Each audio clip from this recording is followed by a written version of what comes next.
When I listen closely, I can still hear it, the sound of a kingdom trying to forget its own blood. A story whispered in the margins of a chronicle, painted in gold but written in fear. A prince blinded in the dark, a dynasty torn in two, and 3 exiled sons carrying a truth the chroniclers tried to bury.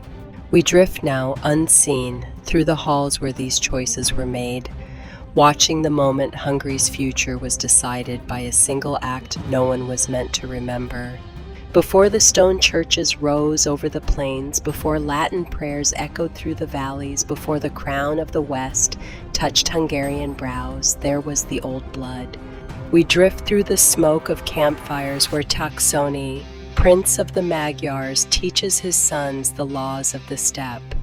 His world is raw and untamed, older than any kingdom that will follow. His son Michael raises 2 boys, Vazul and Ladislas, in that same world, a world already beginning to fade as new powers gather beyond the horizon. We move into the halls of Gaza, who bargains with Rome while his son Stephen stands beside him, sharp, devout, unyielding. Stephen is crowned with a crown not of the steppe, but of the West, a Christian king, a king who believes he is chosen. His son Emmerich kneels at his feet, the golden child of a new kingdom, and in the corner of the hall, half in shadow, stands Vazul, a cousin, a prince, a man whose bloodline is older than Stephen's crown. The tension is quiet, but it is there, humming beneath the surface like a string pulled too tight. We drift through the forest on the day Emmerich falls. The hunting horns echo, the horses scream, the king's only son lies still, and in that silence the kingdom shifts. Who will inherit now? The nobles glance toward Vazul, the rightful heir under the old law. Stephen's eyes harden. Fear enters the room like a cold wind. The old order and the new faith collide in a single moment of grief, and the consequences begin to unfold. Night falls over Estergom, hovering in the corridor as footsteps approach Vazul's chamber. The torches flicker, the air thickens. Vazul looks up, not surprised. He knows the price of being born into the wrong moment. The men seize him, their movements sharp and practiced, the chamber tightening around him like a closing fist. The iron glows in the brazier, its heat bending the air in wavering lines. A heavy stillness settles over the room as the metal brightens, and the chamber fills with the sharp scent of heated iron and the rising tension of fear. This is the moment the chroniclers will try to erase. This is the moment the dynasty fractures. This is the moment where truth becomes dangerous. The wind drifts north, then east, then farther still.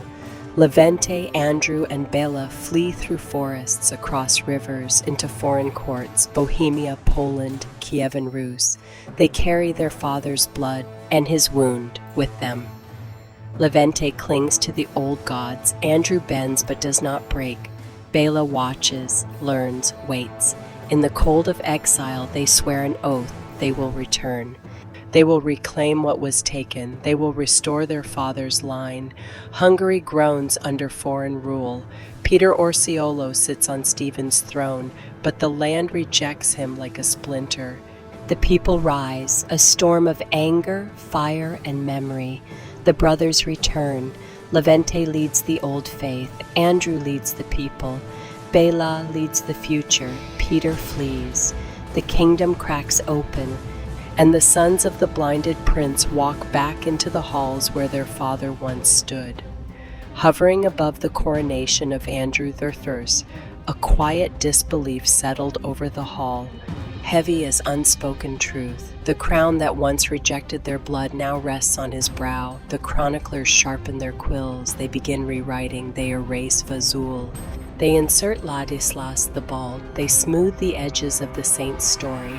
But we, the silent witness, remember. We watch the iron glow. We watch the sons flee. We watch them return. And we watch now as Bela rises after Andrew, strengthening the line Stephen tried to cut. The Arpad dynasty continues not through the saint, but through the man he blinded. The The chroniclers tried to hide Vazul, but the bloodline did not forget, the land did not forget. The people did not forget, and now I tell his story, not as propaganda, not as erasure, but as a witness, a fly on the wall, a keeper of the truth. And so the chronicle closes, but the truth does not. It lingers in the margins, in the silence between the lines, in the blood that carried itself forward when the ink tried to deny it. We drift now from the halls where kings rose and fell, leaving their shadows behind, but the story remains, carried not by the quills that rewrote it, but by the witness who remembers, by the blood that has never broken, the very blood that runs unaltered in my veins.